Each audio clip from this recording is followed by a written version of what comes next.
विकास का सिद्धांत कोहलबर्ग ने दिया। यह अमेरिका के रहने वाले थे और यह नैतिक अवस्था का भी सिद्धांत दिया। तो 3 पॉइंट ध्यान रखेंगे बेटा, एकदम ध्यान से पढ़िए, ध्यान से देखिए, आप लोग सभी लोग पास हो जाएंगे।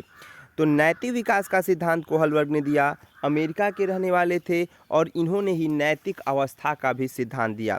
नैतिक व्यवहार जन्मजात नहीं होता है, यह सामाजिक परिवेश से सीखा जाता है। कहने का अर्थ है आप नैतिक व्यवहार को नहीं ले आते हैं, जब आप समाज में आते हैं तो समाज से ही नैतिक व्यवहार को जानने का प्रयास करते हैं, समाज से ही नैतिक विकास को सीखने का प्रयास करते हैं। इन्होंने यह सिद्धांत 1927 से 1987 में यह 3 अवस्था में बनाया और 6 चरण में बनाया। 3 अवस्था बनाए, हर अवस्था के 2-2 चरण बनाए। ये ध्यान रखेंगे, 3 बात एकदम ध्यान रखेंगे। पहला बात, नैतिक विकास का सिद्धांत दिया कोहलबर्ग ने, रहने वाले अमेरिका के थे।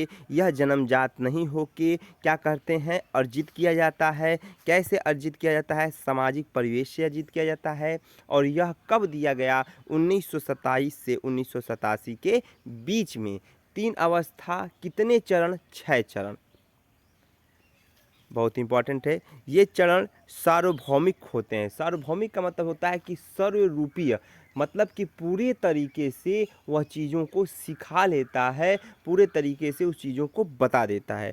तो नैतिक विकास के सिद्धांत, पहला है पूर्व परंपरागत, परंपरागत, उत्तर परंपरागत। पहला है पूर्व परंपरागत, पहला पूर्व परंपरागत 4 से 10 वर्ष, परंपरागत 10 से 13 वर्ष, उत्तर परंपरागत 13 से ऊपर। कोहलबर्ग ने बच्चों के साथ 20 साल तक विशेष प्रकार का संस्कार प्रयोग किया। इन्होंने कहा कि बच्चे जो 20 साल तक होते हैं, ये कहीं ना कहीं उनके पॉजिटिव जो थिंकिंग होती है, कहीं ना कहीं एक विशेष आकार से होती है, विशेष सोच से होती है, और उनकी क्षमता कहीं ना कहीं एक व्यवहारिक ढंग से होती है। नैतिक व्यवहार से जन्मजात ना होता है।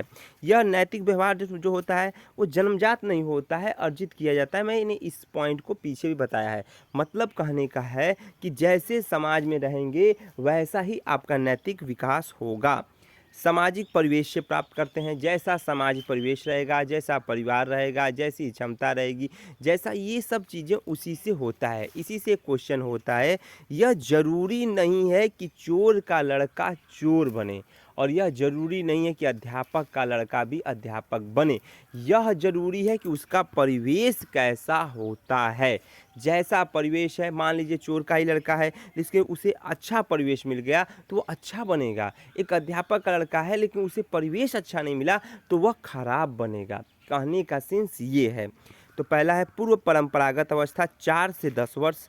इसमें आज्ञा व दंड की अवस्था, अहंकार की अवस्था। 4 से 10 में बच्चा आज्ञा को मानता है, दंड जानने लगता है। आप कहते हो ना कि नहीं तुम करोगे तो मारेंगे, यह बात तुमको करना है, ये कार्य तुमको करना है, तो वो बच्चा करता है, वो आज्ञा हो गया। दंड नहीं करोगे तो मारेंगे। अहंकार की अवस्था, इसमें बच्चा झूठ बोलने लगता है, कहता है ये मेरे पापा का है, ये मेरे चाचा का है, ये मेरे नाना का है, ये मेरे मामा का है। तो यह कहीं ना कहीं अहंकार को भी बताता है। तो जहाँ आज्ञा आए, दंड आए, अहंकार आए, वह पूर्व परंपरागत अवस्था है। पूर्व परंपरागत 4 से 10 वर्ष माना जाता है। इस अवस्था में बच्चे को दंड के माध्यम से, आज्ञा के माध्यम से सिखाया जाता है। उसको दंड दे के या आज्ञा दे के सिखाने का प्रयास किया जाता है। जैसे जैसे बच्चे की आयु बढ़ती है वह परिपक्व होने लगता है। आप बात को समझिएगा, जैसे जैसे आप ही की आयु बढ़ रही है या हमारी आयु बढ़ रही है, वैसे वैसे हमारी स्थिति में या अस्थायी परिवर्तन होता जा रहा है। इसका उद्देश्य झूठ बोलना भी होता है। इसमें क्या होता है, वो झूठ भी बोलता है। मैं अभी बताया था कि मेरे पापा का ये है, मेरे मम्मी का ये है, मेरे मामा का ये है, मेरे चाचा का ये सब भी इसी अवस्था में करता है। तो ध्यान रखेंगे, 4 से 10 वर्ष में दंड देगा, पुरस्कार देगा, और क्या करेगा भैया, इस अवस्था में अहंकार भी उत्पन्न हो जाएगा। परंपरागत अवस्था 10 से 13 वर्ष। बहुत छोटा सा वीडियो, इतना प्यारा सा वीडियो कि जो आप लोग के लक्ष्य की प्राप्ति करा दे, बस मेरा उद्देश्य उतना ही है। परंपरागत अवस्था 10 से 13 वर्ष। इसमें 2 अवस्था, एक प्रशंसा की आयु और सामाजिक व्यवस्था की अवस्था। प्रशंसा, जब बच्चा लड़का हो या लड़की जब 10 से 13 वर्ष में आता है ना, तो चाहता है मेरा प्रशंसा हो। मैं कोई भी कार्य करूँ तो मेरा प्रशंसा हो। आप ही देखिए, आप कोई कार्य करते हैं, प्रशंसा होता है तो अच्छा लगता है कि नहीं मेरे भाई? तो उसी प्रकार से जब 10 से 13 वर्ष में रहता है तो वो प्रशंसा की अवस्था मानी जाती है। इस अवस्था में बच्चा सोचता है, जानता है, समझता है कि मेरी प्रशंसा हो।